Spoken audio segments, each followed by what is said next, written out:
الحمد لله الحمد لله الذي وفق العالمين لطاعته فوجدوا سعيهم مشكورا وحجهم مبرورا وحقق آمال الآملين برحمته فمنحهم عطاء موفورا وبسط بساط كرمه للتائبين فأصبح وزرهم مغفورا وأسبل من نعمه على الطالبين وابلا غزيرا أشهد أن لا إله إلا الله وحده لا شريك له شهادة عبد يرجو حسابا يسيرا حتى ينقلب إلى أهله مسرورا وأشهد أن سيدنا ونبينا محمدا عبده ورسوله المبعوث إلينا مبشرا ونذيرا هو الشفيع لمن يصلي عليه فمن صلى عليه صلاة واحدة كانت ذخرا له في الآخرة كبيرا اللهم فصل وسلم على سيدنا وحبيبنا وشفيعنا ومولانا محمد صلاة تملأ خزائن الله نورا وتكون لنا وللواقفين ولسائر المؤمنين فرجا وفرحا وسرورا وعلى آله وصحبه وسلم تسليما كثيرا صلاة وسلاما دائمين متلازمين إلى الفوز بهما فوزا كبيرا أما بعد فيا عباد الله اتقوا الله حق تقاته ولا تموتن إلا وأنتم مسلمون واعلموا أيها العباد أن من اتقى الله أفلح ونجا وكان له من أمره فرجا ومخرجا قال الله تبارك وتعالى ومن يتق الله يجعل له مخرجا ويرزقه من حيث لا يحتسب أيها المسلمون فهذا اليوم للحجاج يوم العيد فالسعيد في يوم العيد من يتذكر الوعد والوعيد ويطلب من موائده المزيد فهذا اليوم يوم يتفضل فيه الملك المجيد بعتق الإيماء والعبيد يقول الله تبارك وتعالى لملائكته في يوم عرفة إذا اجتمع المسلمون لهذا الموقف العظيم يا ملائكتي انظروا إلى عبادي جاءون شعثا غبرا ضاحين جاءوا من كل فج عميق يرجون رحمتي ولم يروا عذابي فلم يرى يوم أكثر عتقا من النار من يوم عرفة ثم يقول الله تبارك وتعالى يا ملائكتي أشهدكم أني قد غفرت لهم جعلنا الله وإياكم ممن يستوجب العفو والغفران والقبول والرضوان والشفاعة والأمان بجاه من صام في هذا اليوم من المسلمين وبجاه من وقف في هذا المكان آمين يا رب العالمين kaum muslimin muslimat jamaah al-hujjaj yang berbahagia gemuruh pakik talbiyah tahmid tahlil yang menggema di padang Arafah ini dari berjuta-juta lidah merupakan wujud manifestasi dan pernyataan atas kebesaran Allah Jalla Jalaluh dari hamba-hambanya yang hina dina yang serta-merta menjadi mulia karena terbangsa kepadanya. Oleh karenanya ungkapan puji dan syukur atas segala nikmat yang diberikan kepada kita, mulai daripada nikmatul ijad, nikmatul imdad yang tak kalah pentingnya kita syukuri pada tahun ini, kita dipilih oleh Allah, kita diundang untuk menjadi Duyufur Rahman. Bukan karena kita sehat, banyak yang lebih sehat dari kita, tapi tidak diundang oleh Allah. Bukan karena kita duitnya banyak, banyak yang punya harta berlimpah, ke Eropa nyampe, kemana-mana nyampe, tapi ke Bukit Arafah, ke Padang Arafah tidak diizinkan oleh Allah. Oleh karenanya saudara-saudara sekalian, tugas kita adalah husnul adab, berlaku sopan santun sebagai tamunya Allah, menjaga anggota badan kita, dan hal-hal lain yang tidak ada ridhonya Allah subhanahu wa ta'ala, agar Allah perlakukan kita layaknya Allah perlakukan tamu-tamunya di zaman Rasulullah dan para sahabat-sahabat Rasulullah. Amin ya rabbal alamin. Junjungan kita Nabiuna Muhammad sallallahu alaihi wasallam, dalam hadis yang sahih beliau menyatakan, al-hujjaj wal ummar wafdullah in da'awhu ajabahum wa in istaghfaruhu ghafara lahum. Orang-orang yang melaksanakan ibadah haji, orang-orang yang melaksanakan ibadah umrah, semuanya adalah tamu kehormatan Allah.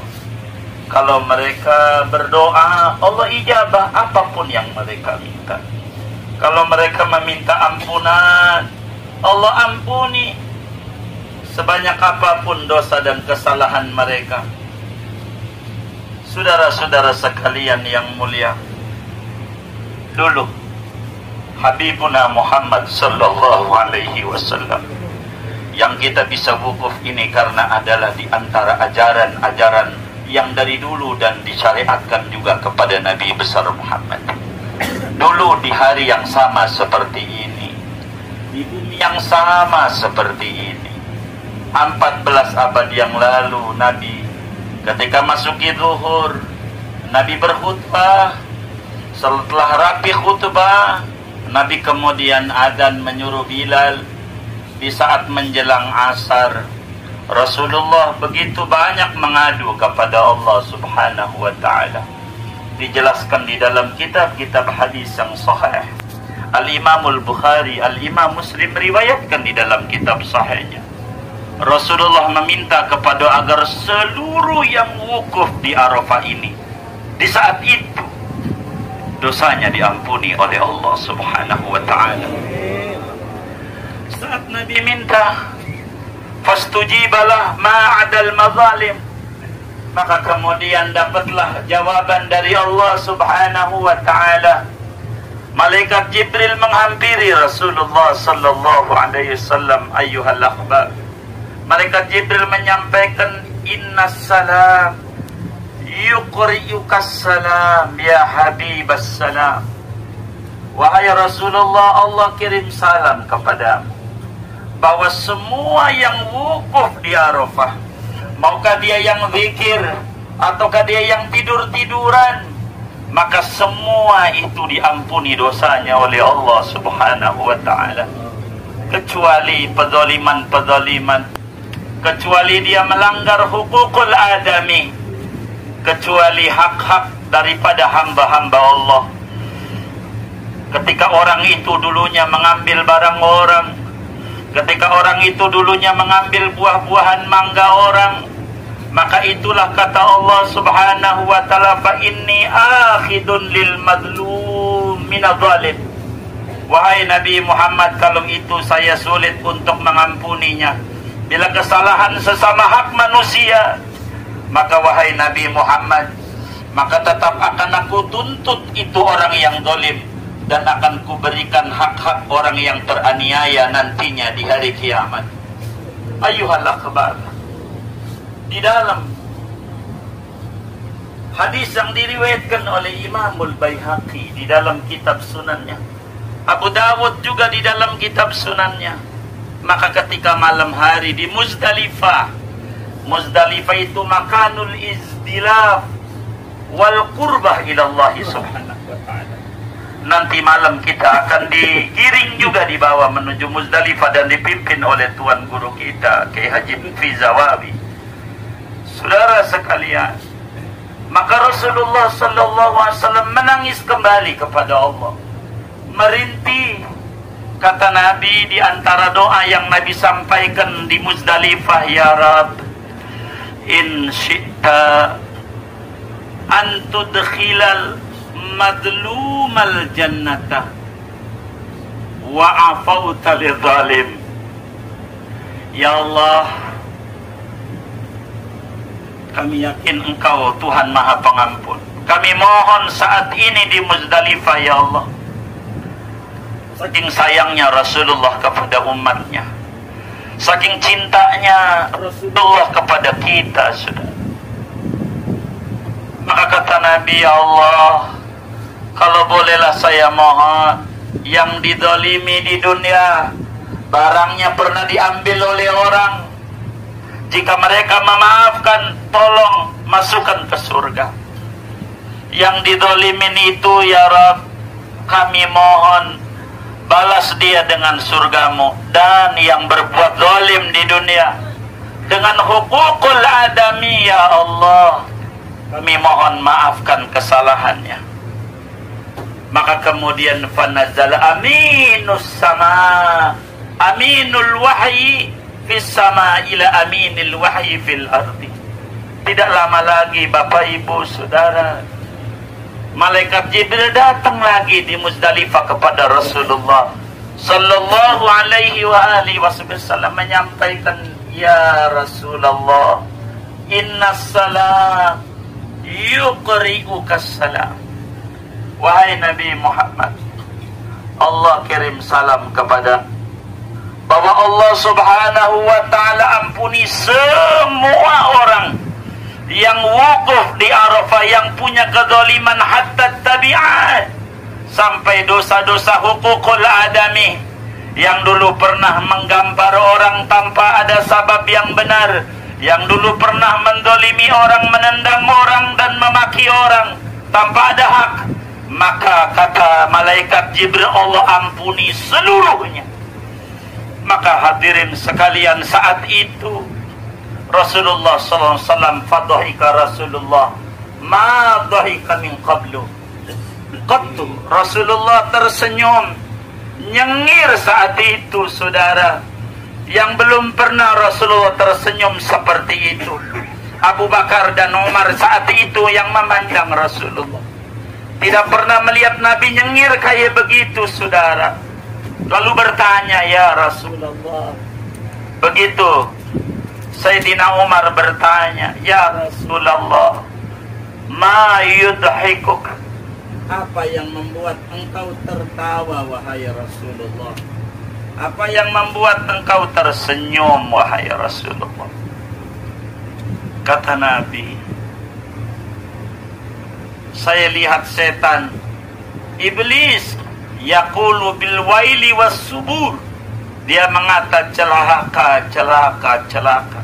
Orang yang wukuf ternyata semua dosanya yang besar, yang kecil, yang terang-terangan, yang sembunyi-sembunyi, semua dosanya diampuni oleh Allah subhanahu wa ta'ala. Tubu ilallah. Mari kita semua saudara sekalian bertaubat kepada Allah subhanahu wa ta'ala. Kita bertaubat kepada Allah. A'zamud dambi man waqafa bi Arafah fadhanna anna Allah subhanahu wa ta'ala lam yaghfir lah. Dosa terbesar, kata Nabi dalam hadis riwayat Abu Dawud dan Ibnu Majah, dosa yang terbesar, saudara, dosa orang yang wukuf di padang Arafah ini, bila dia punya prasangka dosa yang pernah dilakukan dia sejak kecil sampai ini waktu tidak diampuni oleh Allah.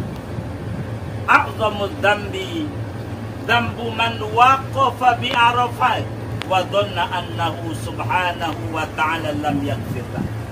Kata Nabi, dosa yang terbesar adalah dosa orang yang wukuf di Arafah namun suudzon billah, buruk sangka kepada Allah, dianggap dosanya tidak diampuni oleh Allah Subhanahu wa ta'ala.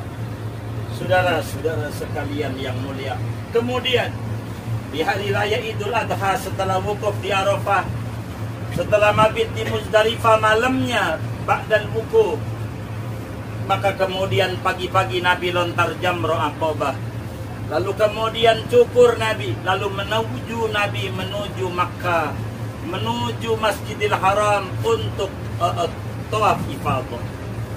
Orang pada berisik semuanya karena sudah takbiran, karena udah cukur, saudara.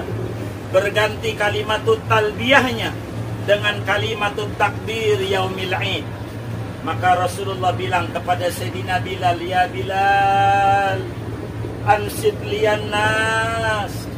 Bilal, tolong orang suruh diam dulu dah sebentar aja. Bilal, bilangin nama semua sahabatku untuk diam. Faqala Bilal, ayyuhan nas, ansit li Rasulillah. Ayyuhan nas, ansitu li Rasulillah.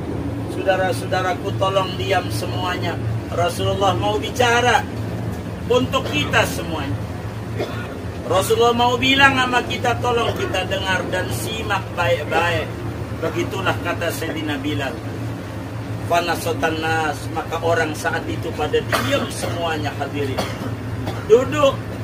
Tidak ada satupun suara yang keluar dari bibir para sahabat kala itu.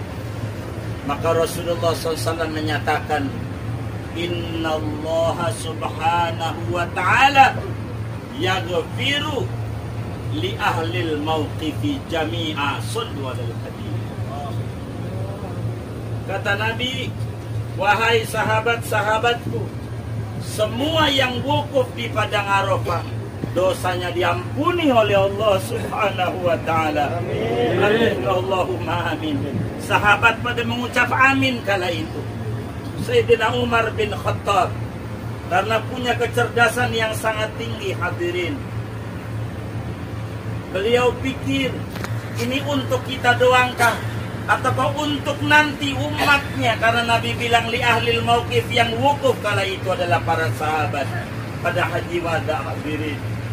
Maka kemudian itu kata Sayyidina Umar, ya Sayyidi ya Rasulullah, hal lana khassat am lil muslimina amma.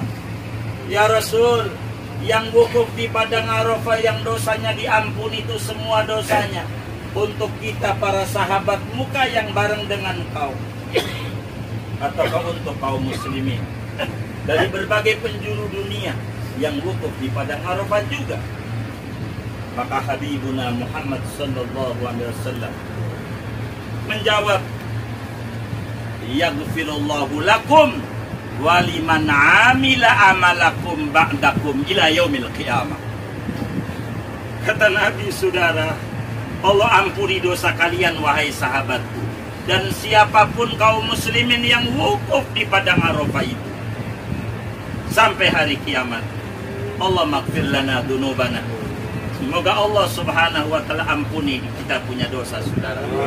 Ma'asyiral muslimin wal muslimat rahimakumullah.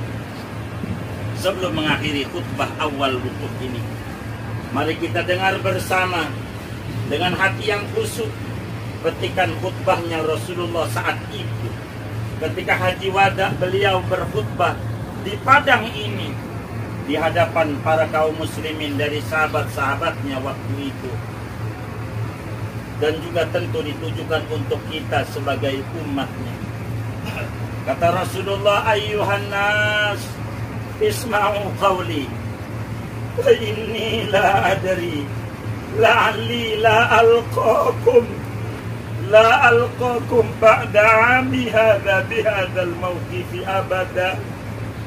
Ayyuhan nas, inna dima'akum wa amwalakum alaikum haramun ila an talqaw rabbakum ka hurmati yaumikum hadha wa hurmati syahrikum hadha wa innakum satalaqawna rabbakum fayas'alukum an a'malikum wa qad ballagtu faman kanat indakum amanatun falyu'addiha ila man i'tamanahu alaiha ayyuhan nas fa inna syaitana qad ya'isa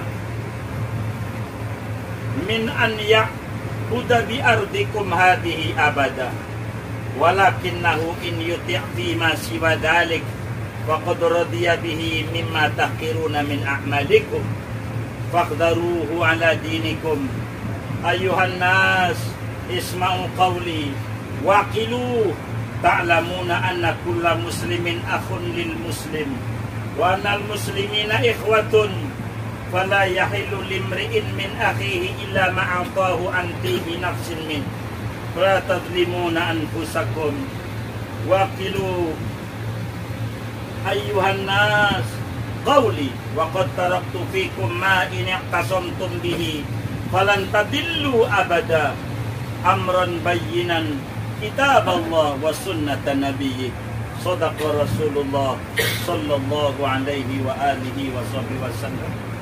Kata Nabi dalam khutbah terakhirnya beliau, dan ini kita simak bersama-sama, kita masukkan di dalam hati sanubari kita hadirin.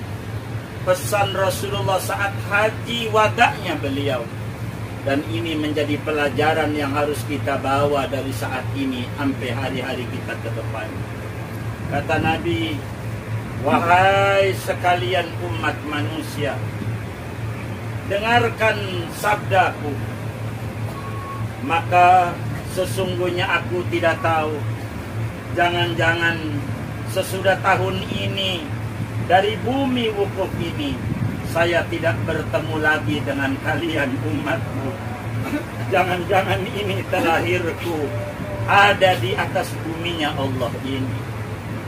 Wahai sekalian umatku, sesungguhnya darahmu, harta benda, semua itu haram sampai engkau berjumpa dengan Tuhanmu, seperti haramnya harimu ini dan mulianya bulanmu ini.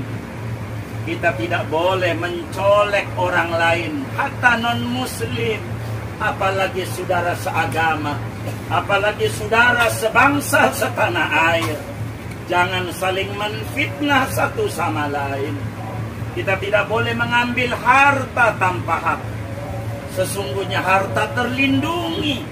Siapapun dia mengambil harta orang lain, maka kata Nabi, sesungguhnya engkau akan berjumpa dengan Tuhanmu. Maka Tuhan akan meminta pertanggungjawaban tentang amalanmu.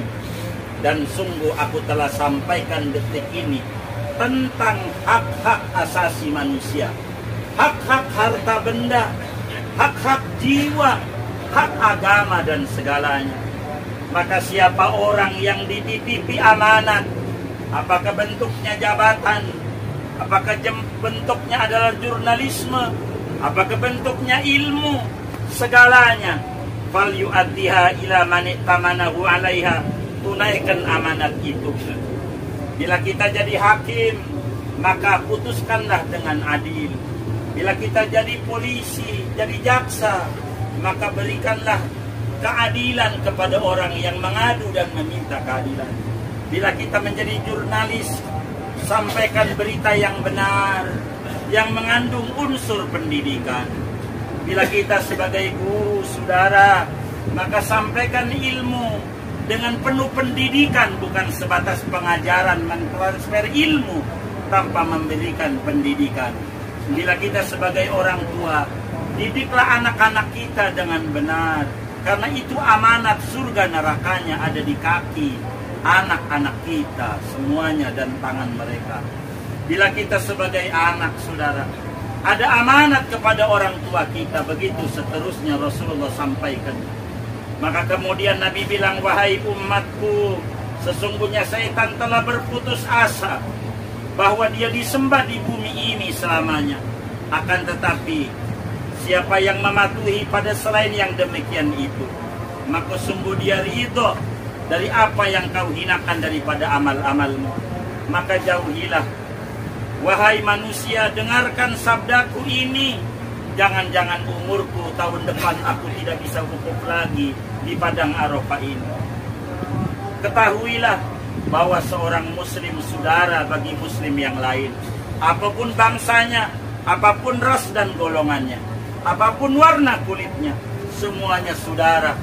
Lihatlah di padang Arafah ini, semua pakaian yang sama, apapun dia berpangkat tinggi atau pangkat rendah, saudagar atau karyawan biasa, dan orang-orang Islam itu semuanya bersaudara. Maka tidak boleh kita, tidak dihalalkan bagi seseorang dari orang lain kecuali apa yang ia berikan dari senang hati. Jangan mengambil jiwa, harta dan segalanya. Jangan mendolimi orang lain. Wahai sekalian umat manusia, kutinggalkan pada kalian dua pusaka dengan perkara yang sangat nyata. Pegang ini erat-erat, pegang ini erat-erat, yaitu kitab Allah, Al-Quran dan Al-Hadis. Maknanya saudara, jangan sampai sesama muslim saling gontok-gontokan. Kita harus pandang agamanya sama, Tuhannya sama, kitab sucinya sama, agamanya sama. Beda organisasi adalah beda nomor sepatu, beda organisasi adalah beda nomor baju. Sama bajunya, sepatunya sama Islam, Tuhannya sama Allah, nabinya sama Muhammad, agamanya sama Islam. Maka antar muslim tidak boleh saling curiga mencurigai. Antara muslim tidak boleh saling fitnah dan saling menyebar hoak. Karena itu dilarang oleh Rasulullah sejak hari itu khutbahnya di Arafah, saudara. Oleh karena itu, kita pulang dari Arafah ini ke tanah air harus bisa mencontoh hujan, di mana hujan adalah berasal daripada air laut, saudara. Yang mana laut naik ke atas itu air, kemudian menjadi awan dan turun. Di mana air hujan itu butak, saudara. Air laut itu butak, naik ke atas turun jadi bening. Di mana air laut itu asin, saudara, naik ke atas turun jadi tawar. Maka kita harus berupaya sepulangnya dari Arafah ini, saudara, ke tanah air, kita harus bisa mencontoh air hujan. Yang tadinya perilaku kita asin harus berubah menjadi tawar, menyejukkan kepada orang lain. Yang tadinya pikiran-pikiran kita butak harus berubah menjadi bening, karena kita meyakini betapa segalanya tidak ada yang kita bawa. Segalanya inilah yang kita bawa, baju dua helai yang akan ada di alam kubur kita. Bawalah secukupnya untuk akhirat. Dan harta yang kita miliki jangan takut. Kiai kita, Kiai Lutfi Zawawi menyampaikan, kalau di Mekah ini minta harta yang banyak yang halal. Jangan takut, sebab harta itu, saudara, akan menjadi sumber malapetaka, sumber bencana bila di tangan orang-orang jahat. Akan tetapi harta, saudara, sumber keberkahan bila di tangan dan dikelola di tangan orang-orang baik. Oleh karena itu, saudara, mintalah kepada Allah adab yang baik, mintalah kepada Allah harta yang baik. Ni'mal malus salih lirrajulis salih. Sebaik-baiknya harta bila jatuh di tangan orang baik. Kita bisa haji karena harta, kita bisa zakat karena harta, kita bisa berkurban karena harta. Bukan hubbud dunya, saudara, minta harta, kecuali Anda adalah bila kita minta harta hanya untuk berhura-hura yang tidak ada manfaatnya. Silakan minta harta yang banyak, saudara, di padang Arafah ini kepada Allah, agar supaya kita bisa berbagi dan menolong umat-umat manusia yang lain, saudara. Mudah-mudahan Allah Subhanahu wa Ta'ala memberikan kepada kita semuanya ampunan yang luas seluas-luasnya, sehingga hidup kita penuh berkah dunia dan akhirat kita. Pasca kita berhaji ini, Allah wafatkan kita dalam keadaan husnul khatimah, husnul khatimah dan husnul khatimah. Amin ya rabbal alamin.